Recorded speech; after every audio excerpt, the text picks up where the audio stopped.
the first slide here. Louis Bachelier, this gentleman, way back in the latter part of the 19th century, very first years of the 20th century, was actually credited as having come up with some of the key foundational work that has led to all of the asset pricing, including options, that we use now. And this is to say that Louis is credited with having first developed a mathematical model of Brownian motion. Brownian motion underlies virtually every one of our asset pricing theories. So if we're talking about CAPM, there's Brownian motion embedded in that. If you're talking about the Black-Scholes option pricing model, Brownian motion comes in there. I gave you a link here to the Wikipedia page about Louis. And he was at the University of Paris when he did his dissertation. One of the other interesting side notes about this is that if you look down here at his thesis,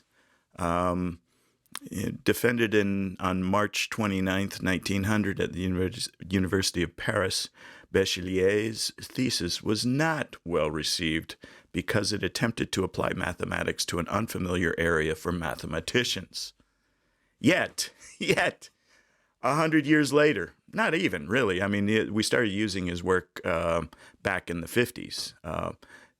50 years later, his work is seminal. His work is foundational. It is pivotal. Any other adjective you want to use there. It is so important. Now, would somebody else have come up with it? Probably so. In fact, this is what you find about a lot of this work, is that things were kind of stirring around at the time, and it's just that Bachelier was the first to actually have written it down. Many of these ideas get generated in literature. We all read the same literature, so we all end up thinking, I wonder. And so no doubt it would have come to pass at some point or another. Yet, to me, the most interesting part of this is that his professors didn't understand what he had actually written down. It didn't understand the value of what he had put into his dissertation. It wasn't until 50 years later that it was actually used in the way that we use it today. So anyway, interesting read if you have time and want to browse a little bit more about the history of finance. All right. So the other thing I wanted to do before we get too far along here is I wanted to go back over this idea of put-call parity and also the binomial pricing model. Those two things also are pivotal in terms of understanding how options are priced. And so I think a second exposure to this is never a bad thing, and third and a fourth too, actually, for that matter. But this idea of put-call parity is very important because it shows us that we can create a synthetic stock, call option, put option, or even a synthetic bond if we'd like. And because of those relations that relation between these four instruments, these four types of securities, we can be quite well assured that at least the pricing relative to one another is correct. So this is not what economists call a full equilibrium model. This is what they call a partial equilibrium. So in other words, if I know the price of one thing, I can determine the price of the other things related to it, these other three things. Now, is the price of that one thing correct? That's why it's not a full equilibrium model. That's why it's a partial equilibrium model. But it still is helpful in that I can show that the pricing relative to these four items will be correct. And then I have to hope that the full equilibrium, the pricing of any one of them is also correct relative to everything else. So it's the idea here that we've got this call option. We can add to it a bond, and then we can add to that, whoops, went the wrong way. Then we can add to those two items, the third item, the put. the combination of those three things, and even if you don't see it immediately, you can kind of look at how these things relate to one another. If I focus over here on to the left, what I find is that anytime I have horizontal lines, they just net each other out and they become another horizontal line. But the moment I add a line with some slope to it, that really drives the day. So in this case, what I'm going to have is something that has some slope. Now it's either going to be above or below the put here. I don't know what, well, the way I do know what it is it's the difference between these two. It'll be above or below by that net difference. And so the same holds true when I look to the right. I see two horizontal lines, and I see one upward sloping line. And it's the upward sloping line that's going to drive the day. So I can already tell just by looking at these three lines, these three payoffs to these three different securities, that the net of all three is going to look something like that. And then, of course, when I do add that line, that's the exact line that is the combination of these three. Now, how do I do the arbitrage? Because an arbitrage means that I have to have a riskless position. I have to have none of my own money tied up in it, and I still, in one state, have to make a profit. Well, the way I do that is that, let's say that I'm considering I'm looking at the stock itself. So here's the line of the stock itself. And I'm going to compare the stock itself to the price of the synthetic stock, which is the combination of the call, the bond, and the put. So those three together in this combination, so I've got long call, long bond, short put, those three equal the stock position. So I'm going to compare the price of that, and the price of that is right here, where it crosses the zero line. That's the current price of this synthetic. Remember, this is synthetic. This synthetic stock. And I'm going to take that synthetic price, or that synthetic stock price, and I'm going to compare it to the actual stock price. If they deviate from one another, then I buy the cheap thing and I sell the expensive thing. Well, actually, since I'm the inverse, I'm mirror image. I buy the cheap thing, sell the expensive thing. That's the arbitrage right there. By shorting one of them, I make money on that, and I use that money to buy the other thing. And I'm still left with some money, which I actually invest in the risk-free instrument. So I'm making interest off a small amount, but I'm basically creating a long-short portfolio, the synthetic plus itself.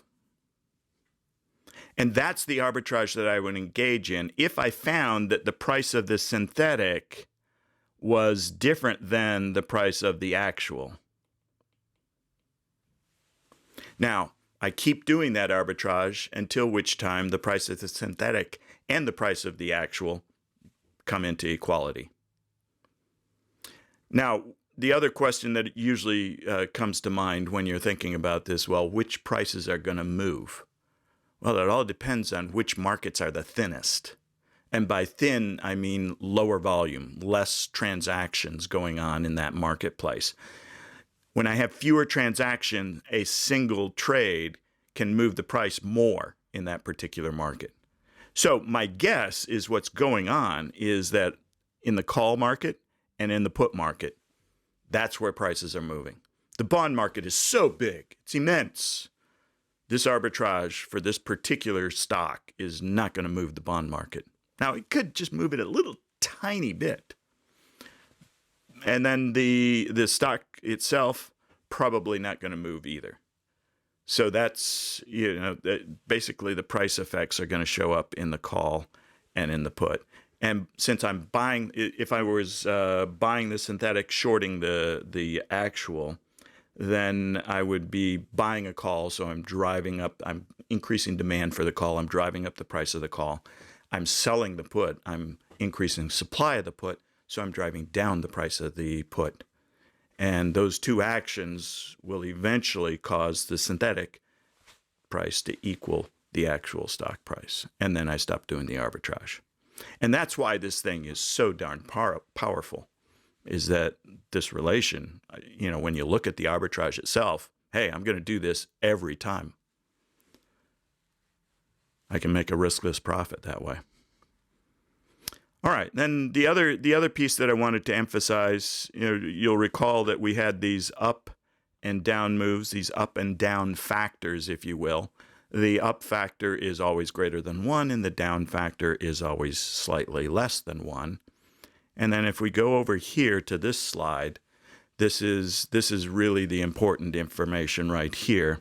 What I do is I set up a portfolio at time 0 whose payoff out here 1 period later is the same whether the stock price goes up, that is the U factor, or goes down, the D factor.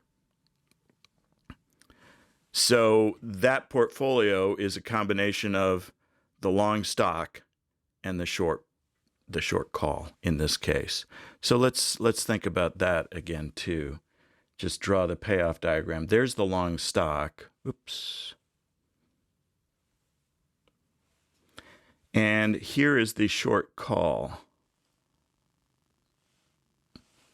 Now, depending upon what the exercise price of that call is, the up move, let's say the up move is here, and the down move is over here. So then I'm looking at, okay, on the short call, I gain. In the down move, I lose on the stock. In the up move, I gain on the stock and I lose on the call. So those two things, those factors are canceling each other out, if you will. And there's some delta. Delta is very important here. Delta doesn't represent change in this case, which is usually the use of that particular symbol. It represents the amount of the stock, the fraction of shares of stock that I use in this portfolio to exactly offset the call, such that regardless of whether the stock goes up or down, the value that I get out of this portfolio right here, those two things are exactly equal to one another. And if those two things are exactly equal, the instrument that I've just created is a risk-free instrument, right? Definition of risk-free. I get the same thing regardless of the state that I am exposed to in the future. I invest in risk-free bonds because I want a certain payout, regardless of whether we're in a boom economy, a normal economy, or a slump. I want that same payoff. So I've just created a risk-free instrument, and that tells me that the value that I get out here, because I know the value out here, I know what the call is worth at the end of the life of the call, at expiry, right? For the moment, we're assuming that this is expiry. We're going to extrapolate that and increase the number of periods between today and expiry. But for the moment, we just have one period, and that period is equal to the maturity or expiration of the call. So I know the value of the call at that point because the value of the call is simply the intrinsic value of the call. That is S minus K, or 0, whichever is greater. So now I have all things known out here. I know a discount rate. My discount rate is simply the risk-free rate.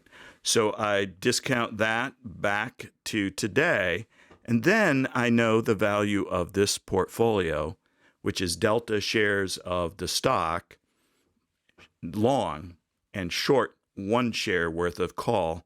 I know the value of that portfolio. That value would be delta S times U minus CU divided by 1 plus R. That's the intuition that I want you to walk away with, is that we're valuing this thing in a risk-neutral world because we can create this payoff out here at the end of the period at expiry, which looks exactly like a risk-free instrument. And again, in almost all of finance, if it looks like a duck, quacks like a duck, walks like a duck, it's a duck. All right? We're always interested in payoffs. We're not interested in how we got those payoffs, but if those two payoffs look the same and behave exactly the same across all possible states in the future, they are the same. They are ducks. Okay. What else? Then the only trick here is coming up with, well, what exactly is that delta? And it turns out, doing a little bit of algebra here, we can figure out that delta is simply the difference between the intrinsic value of the call at expiry, at the end of the period, divided by the difference in the stock price at the end of the period. Your authors shift notation here a bit. So back here, let me clean off that mess. All right, there we go.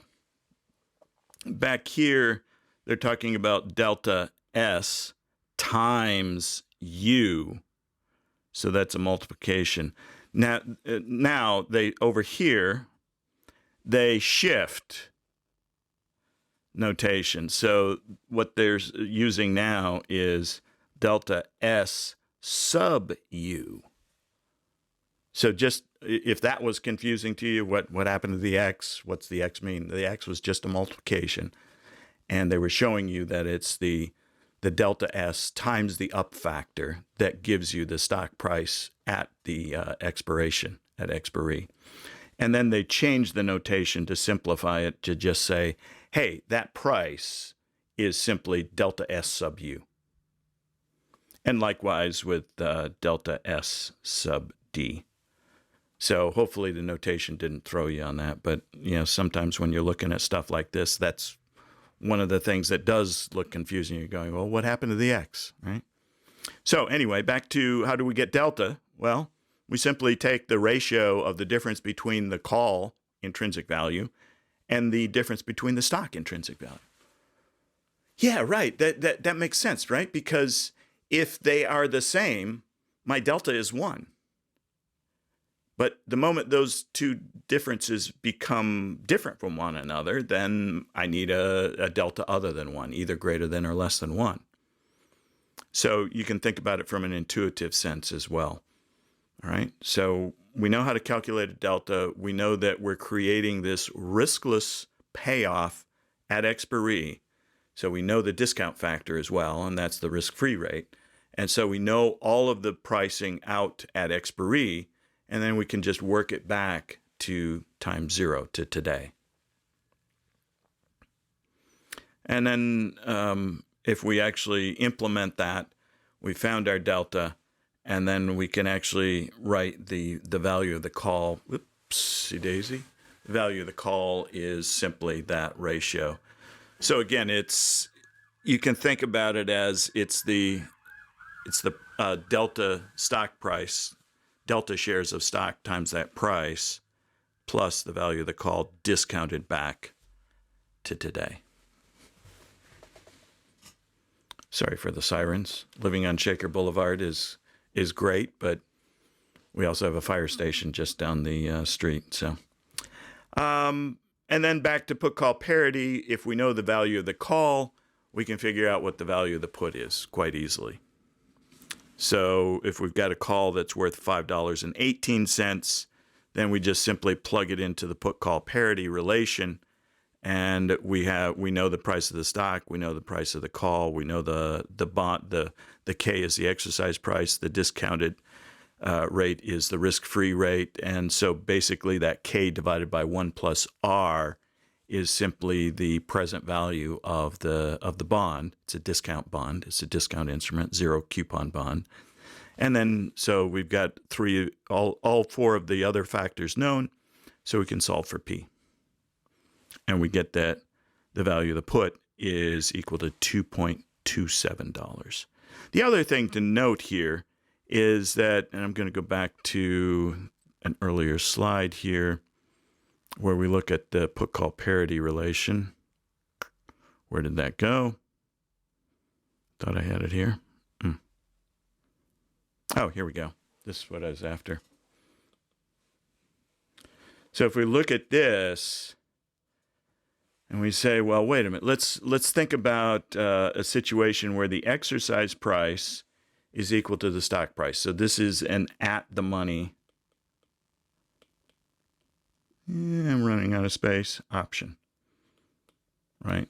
Stock price happens to be equal to the exercise price. Well, just look at the right-hand side here.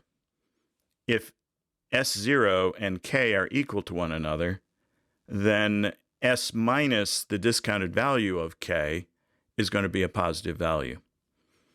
All right, so if we've got something positive over here on the right-hand side, that means that C minus P also has to be positive. So when we're looking at an at-the-money option, one thing that we know for sure is that the premium on the call is always going to be greater than the premium on the put.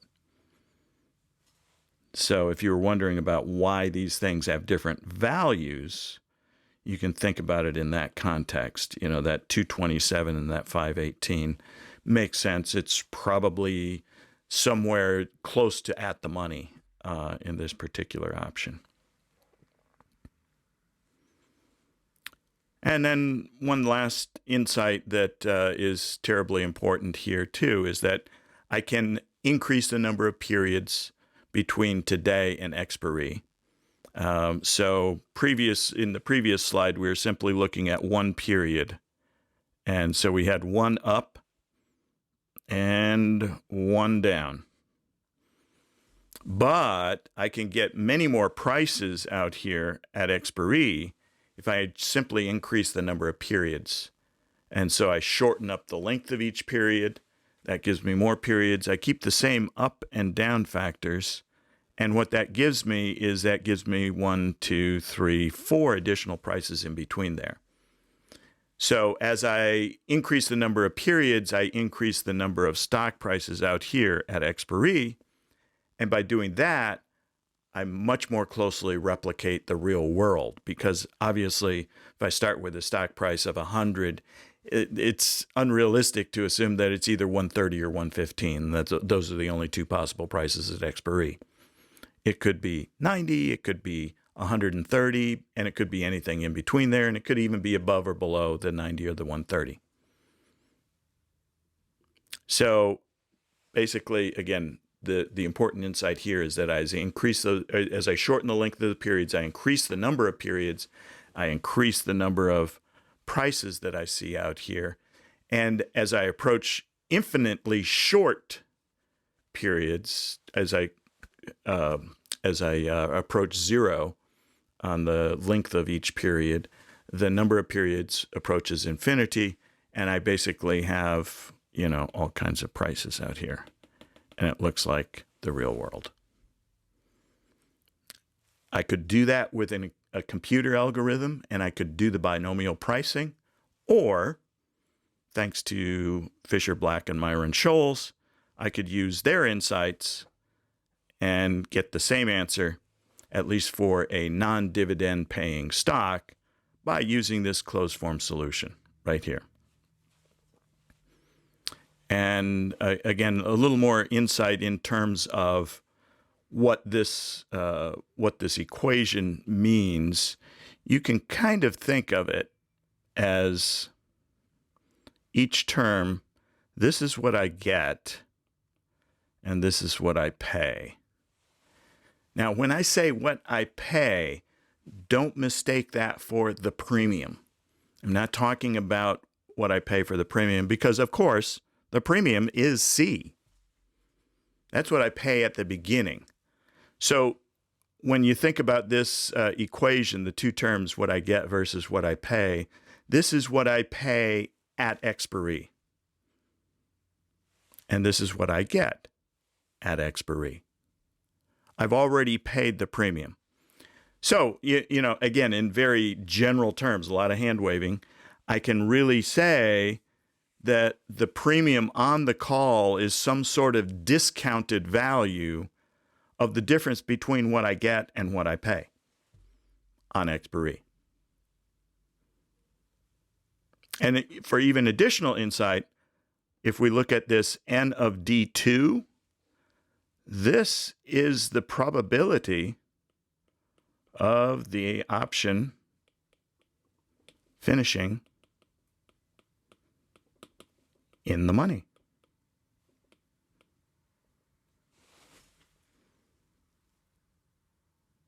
That's pretty important.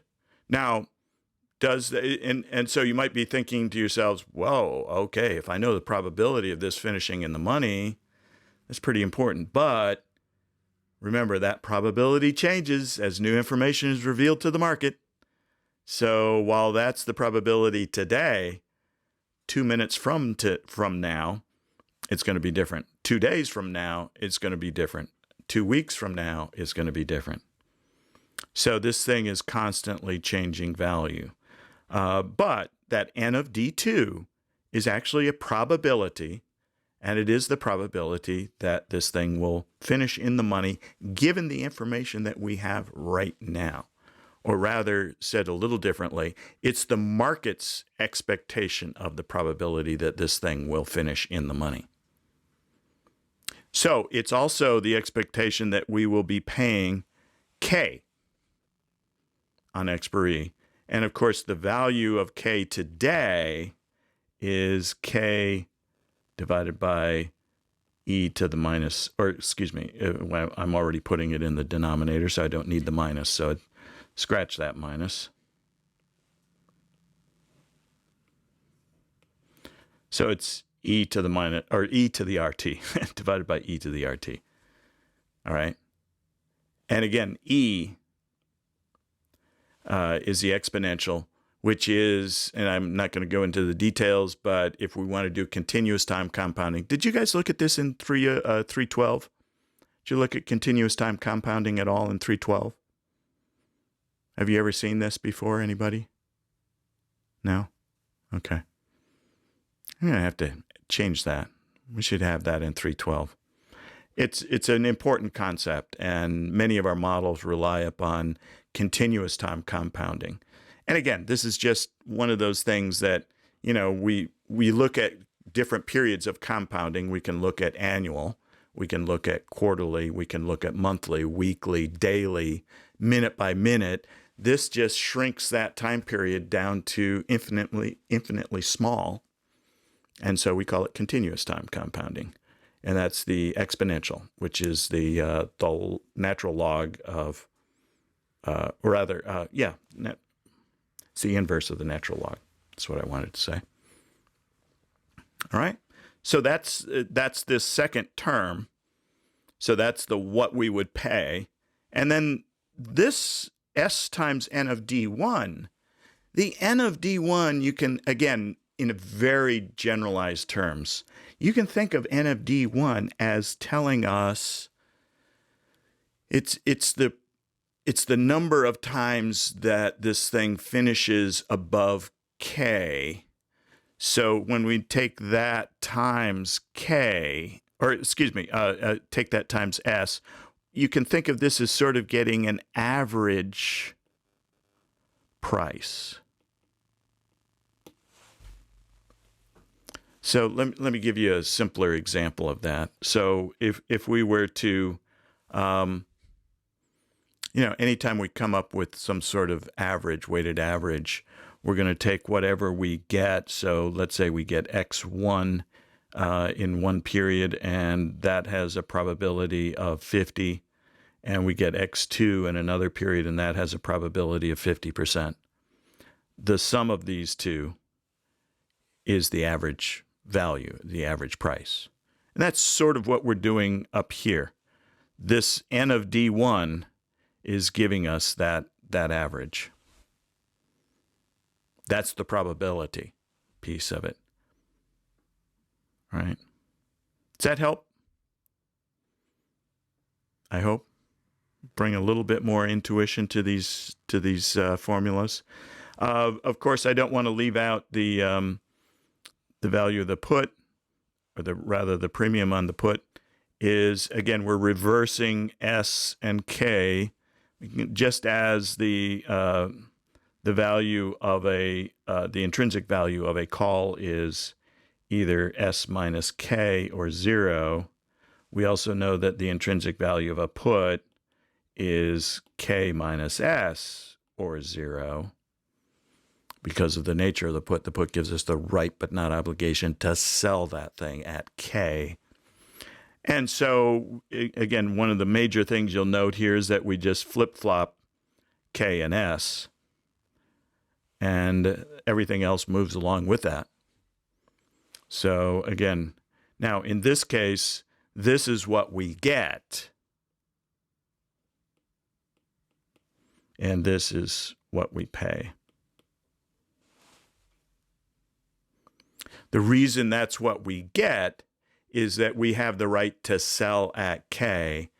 That generates the cash inflow back to us from the counterparty of the put option, right?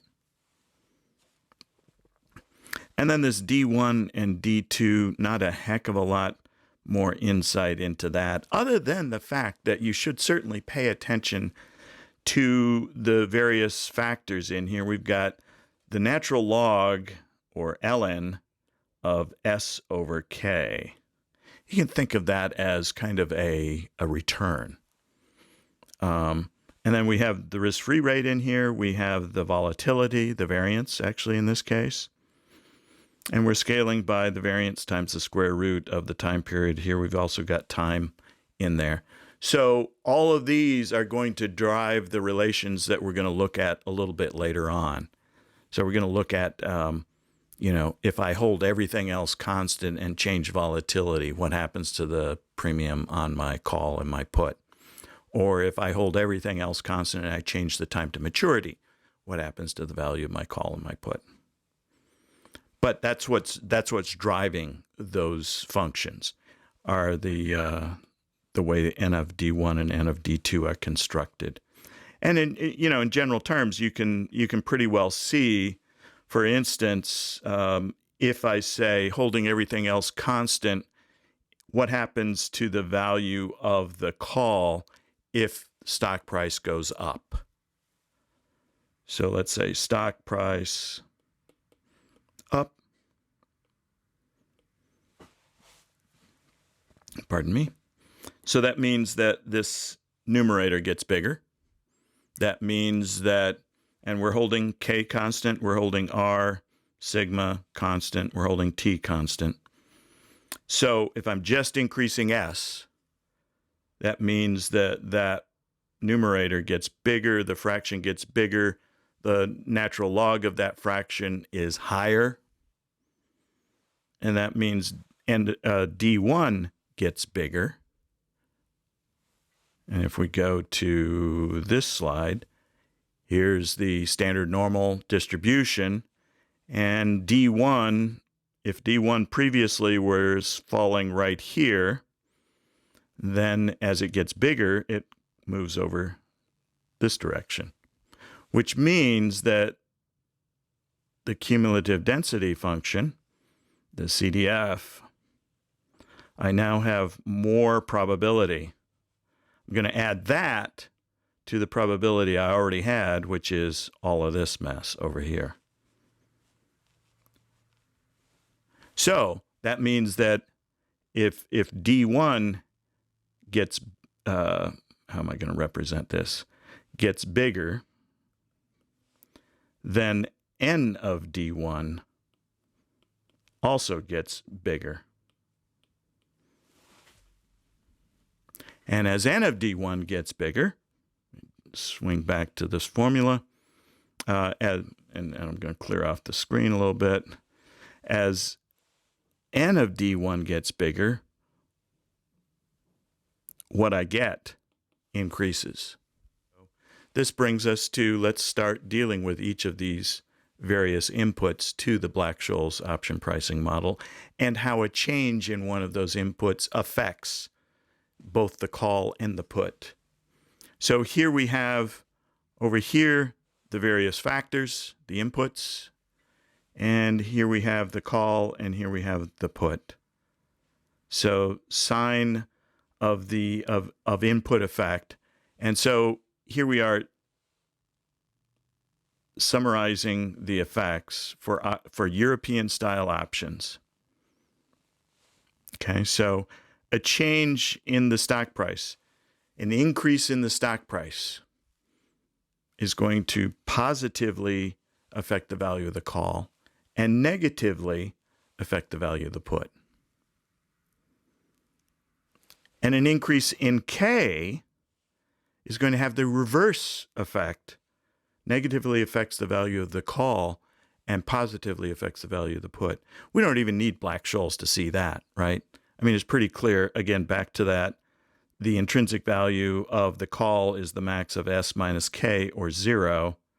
So as S gets bigger, holding K constant, obviously we get more. We have a greater intrinsic value. And the reverse is true of the put. So this is the call, this is the put, and that's K minus S, or 0. And so as S gets bigger, the value of the intrinsic value of the put goes down. So that those signs make a lot of sense, even from this very simplistic viewpoint. Obviously, K has the opposite effects for the opposite reasons, using this same relation. Now, time to expiration, that gets a little trickier, but actually both time to expiration and volatility, sigma, have a positive impact on both. So as I increase the time to expiry on my call or put, that increases the value of the premium. So I'm going to pay more for it because it's alive longer. Again, the intuition there makes total sense. I'm going to skip for just a second the intuition of the volatility piece. We'll come back to that because that's a little more difficult to grasp. And then the risk-free rate. The risk-free rate has a positive impact on the value of the call and a negative impact on the value of the put. And this has to do with how I construct my portfolio, my arbitrage portfolio predominantly. So, if you think about the way that that R is discounting K, so I either have a discounted value of K minus S, that's the put, or S minus the discounted value of K. So that's where the risk-free rate comes into play. And as the interest rate increases, if I've got S minus K to the E minus RT, here's my R. As R gets bigger, that makes this term right here smaller. Which means if that term's smaller, the difference between S and K times E to the minus RT gets bigger. And the reverse is the case for the put. As R gets bigger, that makes this smaller, which means the difference is going to be smaller. So that gives us our negative relation. And then I think I've shown this to you already, but let me come back to sigma here. I'm going to use the blackboard for that. And so if we look at the stock, and here we have various prices. And let's see. In the case of a call, scratch that.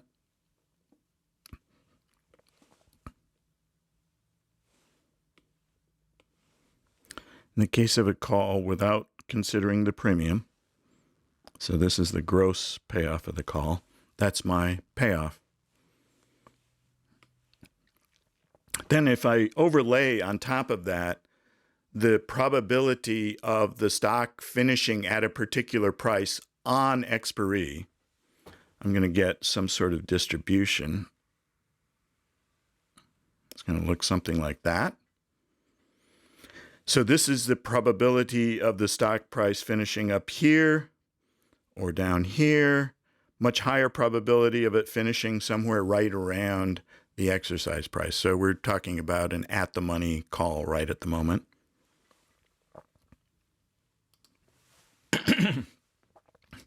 Pardon me.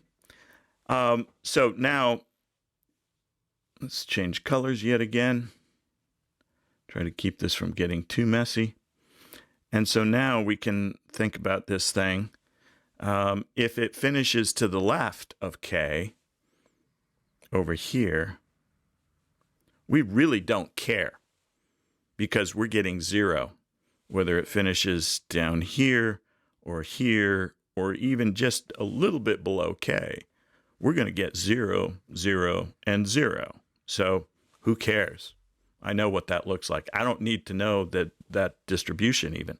What is important to me, though, is that when it finishes to the right, I've got a very high probability of it finishing here, and so there's that probability. And that gain is the difference between these 2 points, between the K and the S. So my probabilistic gain is the probability of it finishing at, let's call it K plus 1 times the gain that I get at K plus 1. So that's simply K plus 1 minus K. And then the probability of it finishing up here is a little bit lower, so that's a probability of finishing at K plus 2 times the gain that I get at K plus 2. 2. All right. So the probability is a little lower, but the gain is a little bit more. And then I keep doing that. So I'm adding this to more of those. And then the final, well, actually this is infinite, right? Because this goes out to infinity, theoretically. I add all that up, and that's basically the value of my call. Now, so I've shown this to you, but now we're going to make one additional change, and we're going to increase the volatility on this thing. And the volatility increase is going to cause the probabilities around the middle to drop, and the probabilities out further, the tail probabilities, to increase. And the same is true over here. It's just that I still don't care because that's 0. Now, I go back through that same exercise that we just walked through, and what I'm going to find is that when I look at this particular price, I see that the probability of that occurring is lower.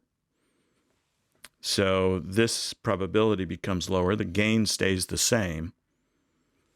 And that's not good. But what is good is that over here, the probabilities of bigger gains is higher. And it turns out that what I lose nearby over here is less than what I gain in probabilistic terms out here. So what that means is that the value of the call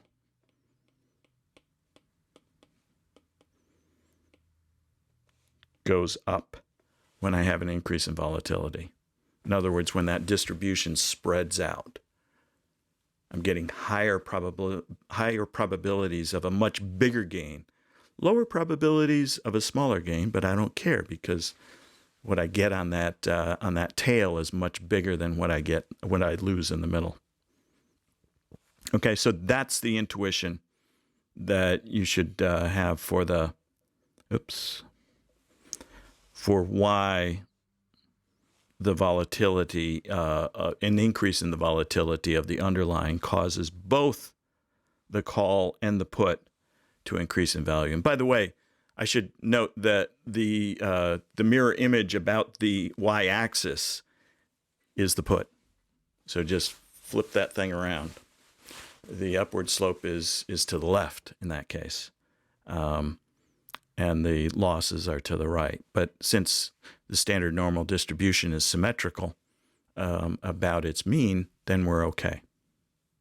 Okay, so that's the intuition behind how all of these things affect the value of the call or a put. Now let's plot that out over various stock prices. So here we have the put and the call in the red, the put in the green. And you'll also note that this is probably, my guess is that this is a option with the exercise price at about 100, because remember that gives us, that C minus P is equal to S minus K to the E minus RT. And so that difference is represented right here. The call is a little more expensive than the put at that particular exercise price. So this is probably S is equal to K is equal to 100 at that point. Now, as I change S, what happens to the value of my call and my put?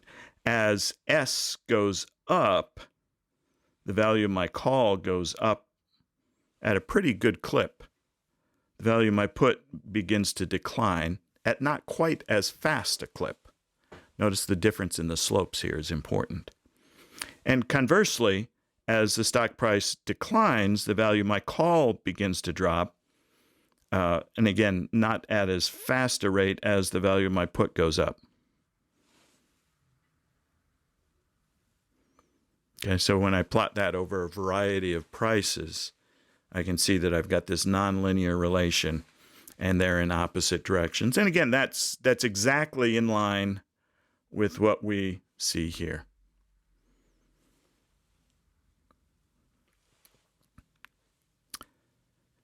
Now, if I vary the time to, and by the way, the varying the K would have the opposite impact, right, of this function. Time remaining, so time to expiry.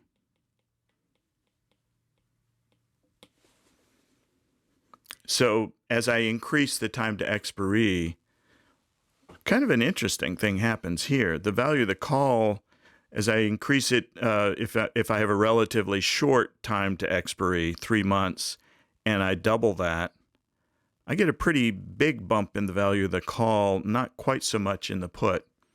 And then as I double that, again, the call tends to continue up at a faster rate. The put is starting to level out in terms of its increases in premium. Now, by the time I get out to a couple of years here, obviously, both of them get flatter, but still the call seems to be increasing at a higher rate than the put still.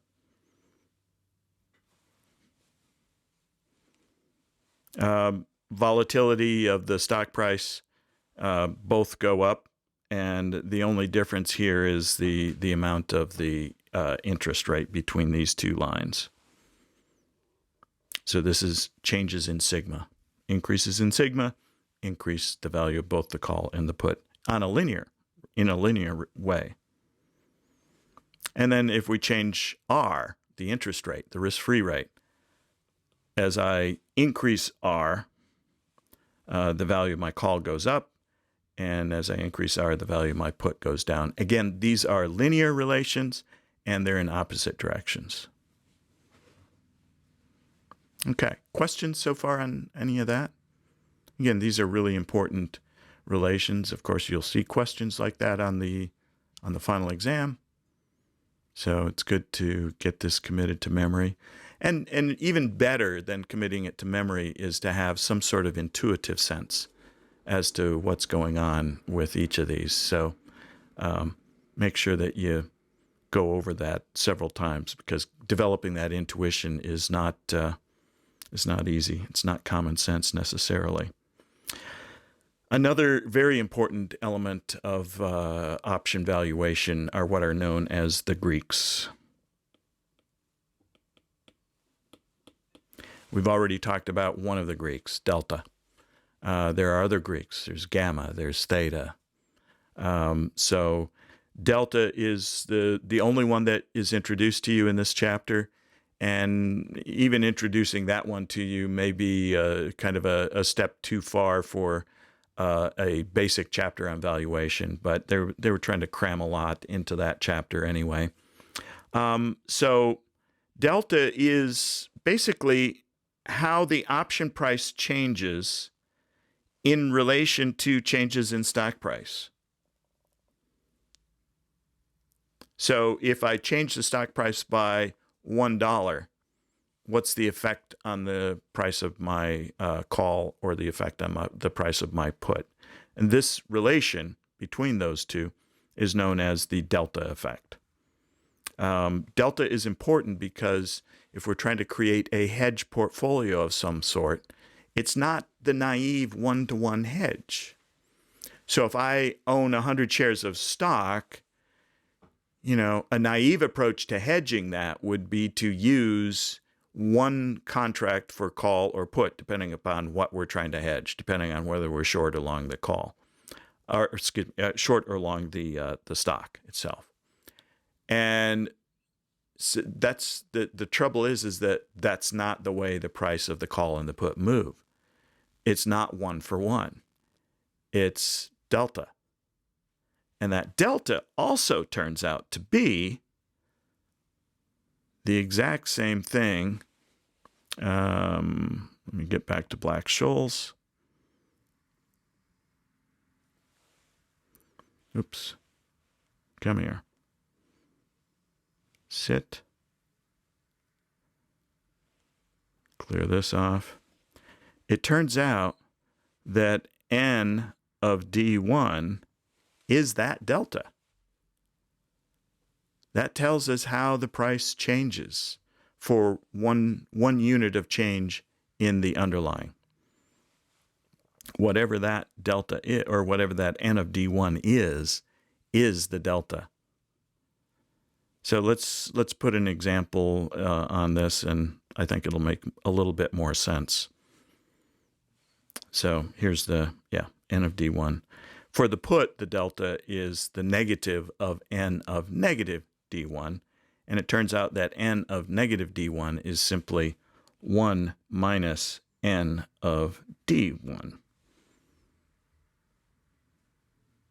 So here's an example. If we had a N of D1, or delta, of 0.8474, that means that if the stock price decreases by $1, the call option price, the premium, will decrease by approximately 84 or 85 cents, 84.75 cents. We don't need to get real exact here, because what we're going to find is that in practice, this delta only applies at this particular price. As price starts to shift, the delta changes too. Not too surprising, because, again, sorry for shifting around on these slides, but it's not particularly surprising given that when we calculate N of D1, hey, look, prominent in the numerator is S. So as S changes, delta's going to change.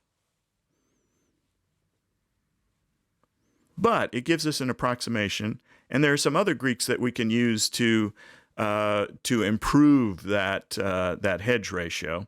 But for the moment, as I said, they're already cramming enough into this chapter.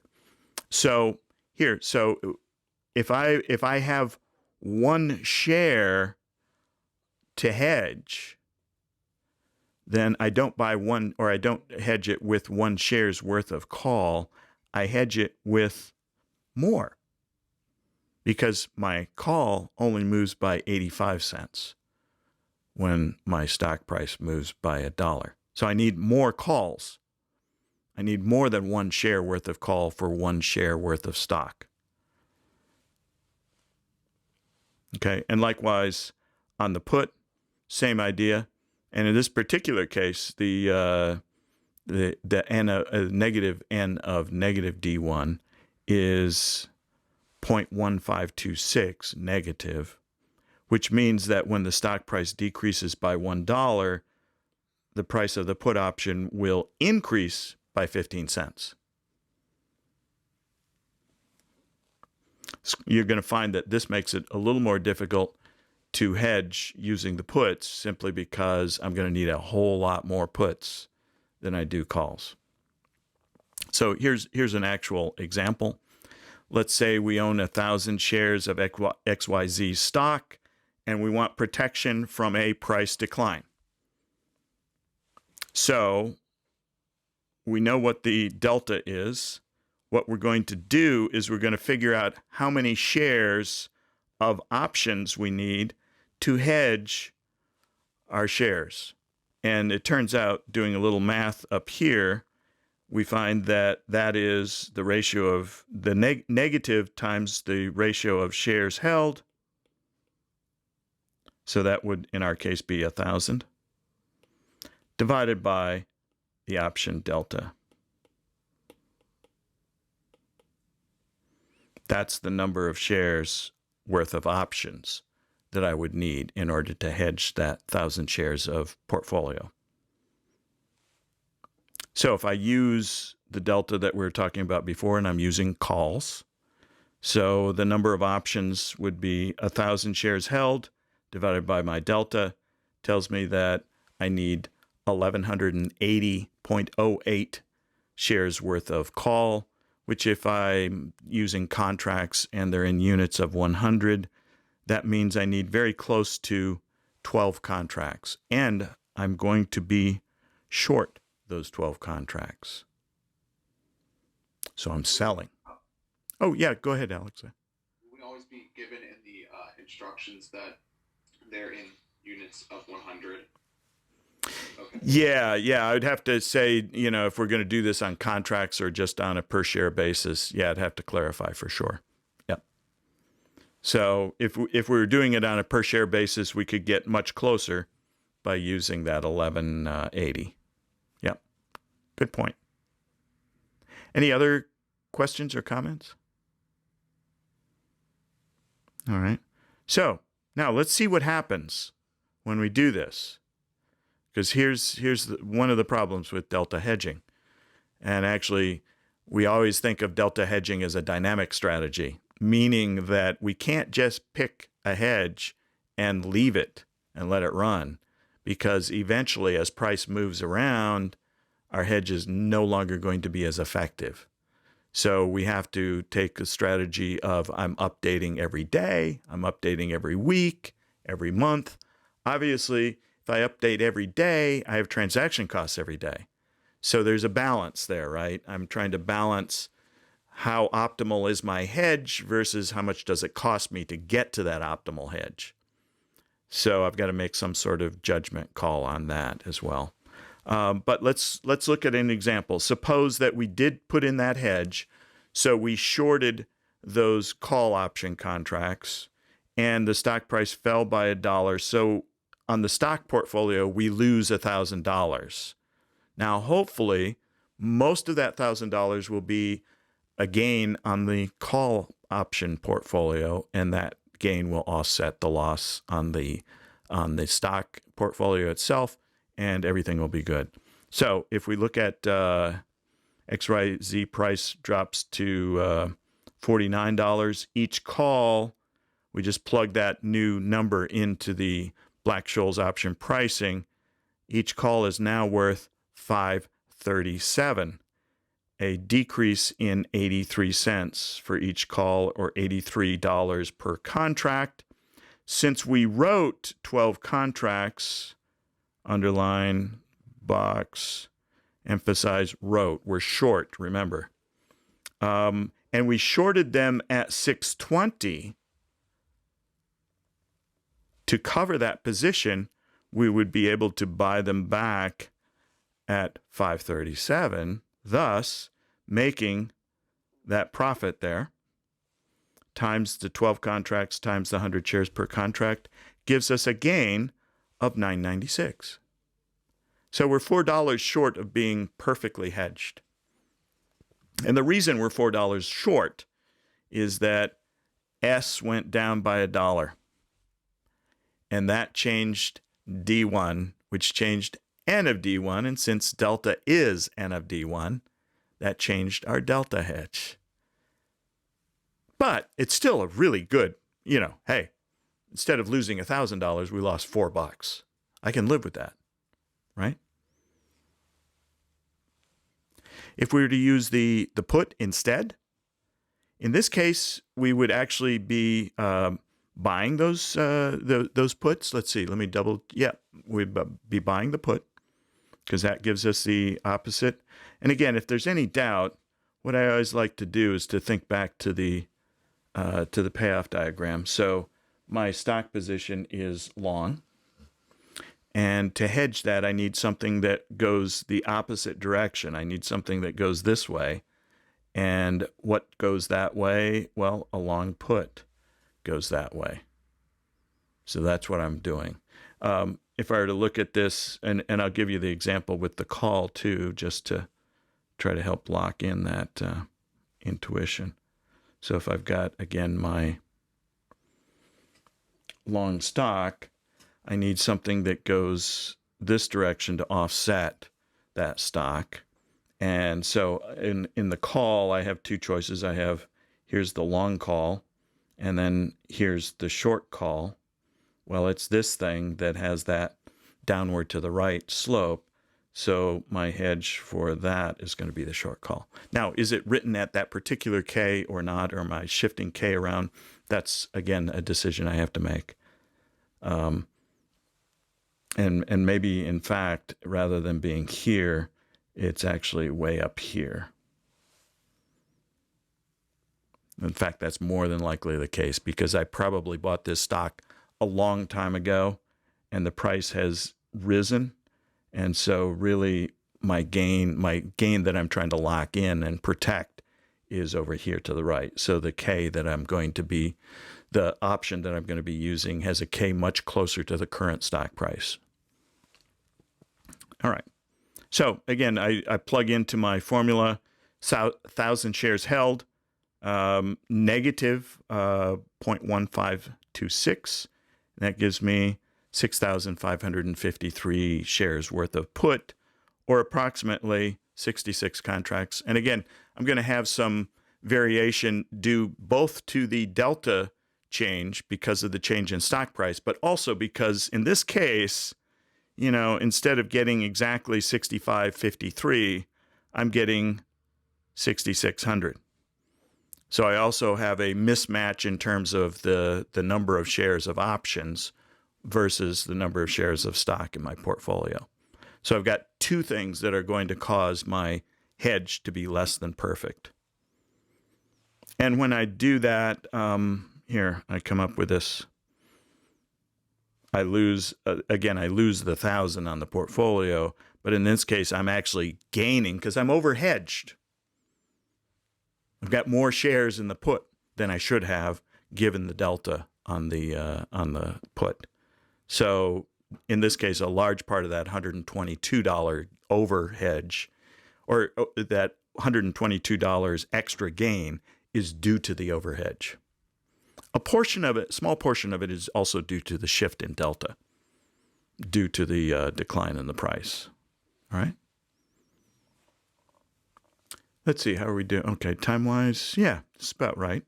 Now we can actually use this sort of same idea to hedge virtually any portfolio with an index option. So one of the most popular index options, of course, is the S&P 500. And that particular option has a beta of 1. Or rather, that particular underlying has a beta of 1. Or close to 1. At least that's our usual assumption. Theoretically, it's not. Theoretically, we don't even know, right? Because we don't know the beta of the real market portfolio. We don't have pricing to actually get that. But we assume it's fairly close to 1. So how could I do that hedge? Well, how many contracts do I need? If I could think about this just in general terms. If I have a portfolio with a beta of 2 and I'm hedging it with a portfolio that has a beta of 1, probably going to need twice the number of shares approximately, right, to hedge that portfolio. Because the change in the value of the hedge itself only goes up, if my market goes up by 5%, my hedge goes up by 5%, but my portfolio that I'm trying to hedge goes up by 10%, and vice versa. So I need double the number of contracts in that particular case. And actually, here's an exact formula. So the portfolio of the beta of the portfolio times the portfolio value and divide by the delta on the index option times the index value times, and again, now this 100, don't think of that as a constant in this formula.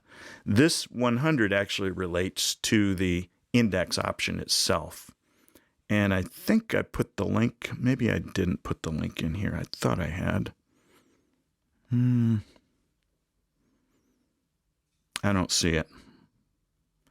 Let me run over here to the CME. Markets. And I want equity index.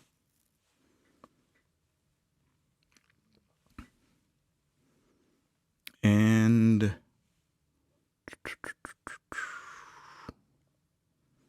where is it? I just looked at this, so here we go. Products, I think.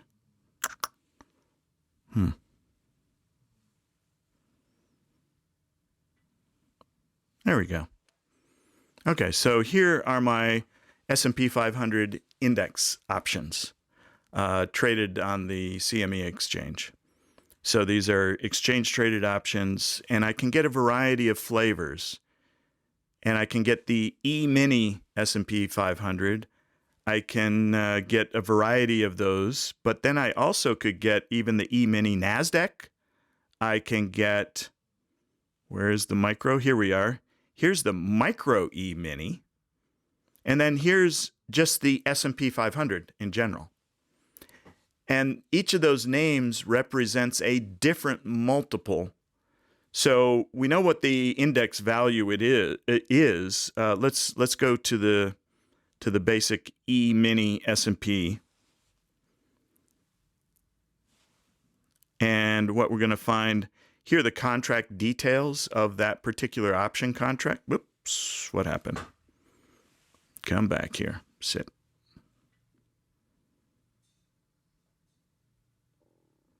Okay. So here, come on.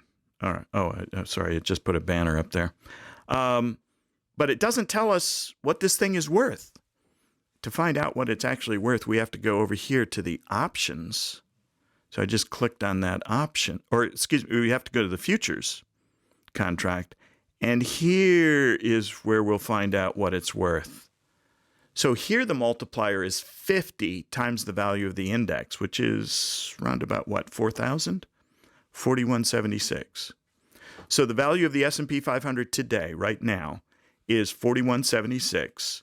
The value of the futures contract on the S&P for delivery, I didn't look at the dates, but for delivery at some point in the near future, is 50 times that 4,176. So that's the total value of this contract.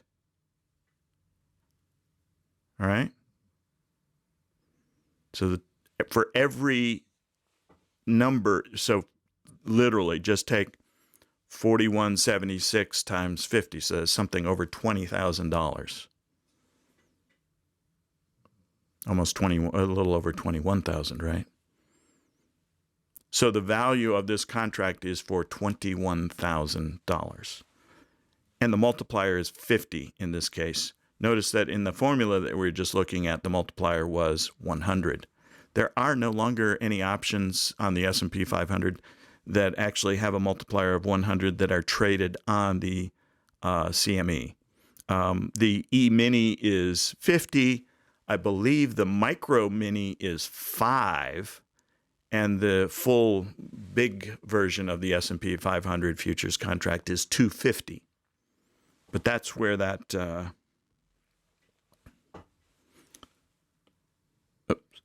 so it's that 100 that if we're using the E-mini would actually be 50.